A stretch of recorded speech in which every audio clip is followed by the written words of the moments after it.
पुणे में high profile hit and run मामले में एक नाबालिग रहीजादे ने पोर्शे कार से टक्कर मार दी, जिसमें एमपी जबलपुर के अश्विनी कोष्टा और उसके दोस्त की मौत हो गई। हादसे को अंजाम देने वाले बिल्डर के नाबालिग बेटे को जमानत दिए जाने का अश्विनी के परिवार ने विरोध जताया है। परिवार ने हादसे को अंजाम देने वाले नाबालिग पर कड़ी कार्रवाई की मांग की है। मृतका अश्विनी कोष्टा के परिवार वाले हर स्तर की लड़ाई लड़ने के लिए तैयार हैं। अश्विनी के पिता का क्या कहना है, सुनिए। संविधान में जो कानून पहले से बना हुआ है वो अलग से तो लागू करने की जरूरत नहीं है, तो उसी के अनुसार कार्रवाई होनी चाहिए जिसमें आगे लोग सबक लें। पिता को अरेस्ट किया है वो केस दोनों को करना चाहिए, लड़के और लड़के के कानून का पहले होना चाहिए। इस तरह के माँ बाप अपने बच्चों को लापरवाही से दे देते हैं, ऐसे माता पिता के लिए अगर आप कुछ कहना चाहें तो जिस तरह से तो गलत तो है ही। हमारे बच्चे जब तक बालिग नहीं हुए हमने उनको गाड़ियां नहीं दी हैं, हम भी दे सकते थे। गाड़ी चलाना तो आना चाहिए ना। वहीं भाई ने भी कानूनी कार्रवाई की मांग की है। जो कानून है उसके हिसाब से कार्रवाई होनी चाहिए। हमको बस यही चाहते और कोई से हमको नहीं है। अश्विनी को इंसाफ मिलना, हाँ मिलना चाहिए।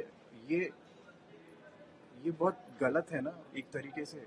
आप एक तो वो माइनर है, ऊपर से इतनी बड़ी 2 करोड़ की गाड़ी चलाना और इतनी स्पीड में भीड़ भाड़। मेरे को कल ही किसी ने एक सीसीटीवी फुटेज भेजी जिसमें इन्होंने यू टर्न मारा और वो इतनी स्पीड में था कि उसकी कार भी नहीं दिख रही थी, इतनी स्पीड में गया वो और डैश जाके मारा। तो ये बहुत गलत चीज़ है। इसका जो भी है कानून उस हिसाब से कार्रवाई होनी चाहिए ताकि ये जिनके पास सुविधाएं हैं सब वो दुरुपयोग ना करें सुविधाओं का। इस मामले में मुंबई पुलिस पूरी तरह से आश्वस्त है और मृतका के परिजनों को इंसाफ दिलाने के लिए तत्पर है।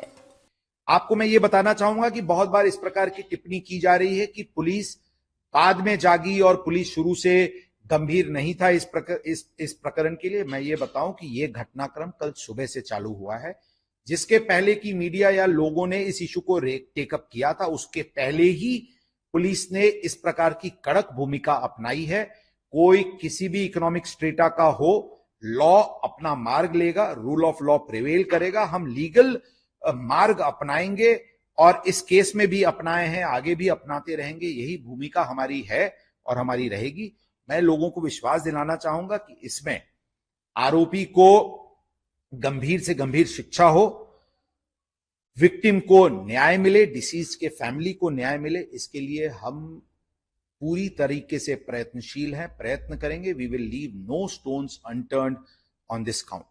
जो इस एरिया के लोगों का कुछ पब्स के बारे में, जो न्यूसेंस के बारे में शिकायत है, जो अंडर एज को लिकर सर्व करने की जो एक शिकायतें जो सामने आती है, टाइम के बारे में हम बहुत ही स्ट्रिक्ट हैं।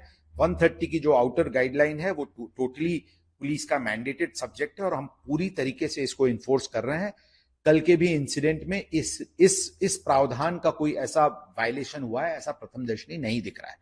लेकिन अब हम संबंधित विभागों के साथ हम चर्चा में हैं और जल्दी से जल्दी ही एक्साइज विभाग, कलेक्टर, म्युनिसिपल कॉर्पोरेशन इनके साथ मिलके जो भी पार्किंग स्पेसेस को जिन्होंने इस प्रकार के पब्स ने जो चेंज ऑफ यूज किया हो, जिस पब्स के सामने ट्रैफिक के वायलेशंस हो रहे हो या कोई अंडर एज को लिकर सर्व कर रहा हो, इन सभी मुद्दों पे हम बहुत ही कड़क भूमिका लेंगे और इसमें पुलिस खुद ही इसमें इनिशिएटिव लेगी। ओवरऑल इस पर्टिकुलर केस में हम पूरी पारदर्शिता के साथ, पूरी प्रोफेशनलिज्म के साथ इस केस को हैंडल कर रहे हैं। पुणे के नागरिक अलग अलग लोकेलिटीज के हों या कल्याणी नगर के इन पर्टिकुलर हों, जो इनको न्यूसेंस का सामना किया जा रहा है, उसको भी हम पूरी तरीके से रिजॉल्व करने के लिए प्रयत्नशील हैं। बता दें कि अश्विनी कोष्टा 2 साल से पुणे में रहकर जॉब कर रही थी। हादसे में अश्विनी की मौत की खबर पाकर परिवार वालों का रो रो कर बुरा हाल है।